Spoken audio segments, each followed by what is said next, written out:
अकोला येथे कोळी महादेव जमातीचा निषेध मोर्चा थेट जिल्हाधिकारी कार्यालयावर।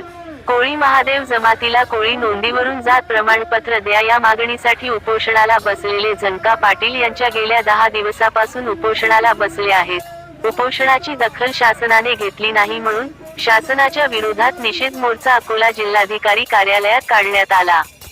कोळी महादेव जमातीचा हा निषेध मोर्चा जोराचा पाऊस आला त्या जोराच्या पावसात मोर्चा टप्प राहून कुठे न थांबता कोळी महादेव जमातीचा शासन प्रशासनाच्या विरोधात निषेध मोर्चा आदिवासी कोळी महादेव जमात बांधव थेट शिर्ले कलेक्टर ऑफिसला पोलिसांची उडाली दाणादाण।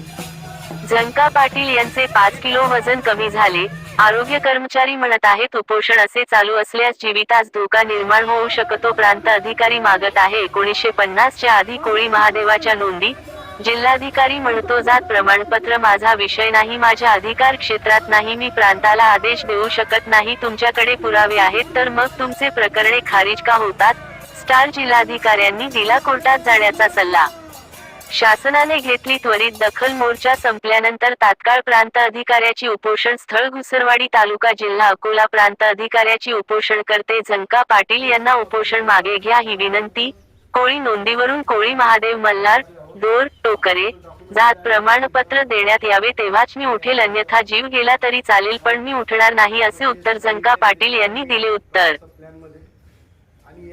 24 या दिवशी जनका पाटील हे घुसरवाडी अकोला जिल्हा इथे बसलेले घुसरवाडीला। त्यांची मागणी आहे कोळी महादेव जमातीला जात प्रमाणपत्र मिळावं। जात प्रमाणपत्र जर मिळालं नाही तर ते उपोषण सोडणार नाही। आज त्यांचा उपोषणाचा 10वा दिवस आहे। आम्ही सर्व कोळी महादेव जमातीचे लोक आज जिल्हाधिकाऱ्यांना भेटलो। जिल्हाधिकाऱ्यांना भेटले असता त्यांनी स्पष्टपणे सांगितलं की तो विजय माझ्या तरीतला नाही आहे, तो प्रांताचा आहे आणि प्रांत देण्यास तयार नाही। यांची या अधिकाऱ्यांवर शासनाचा दबाव आहे, इथलच्या जनप्रतिनिधीचा दबाव आहे।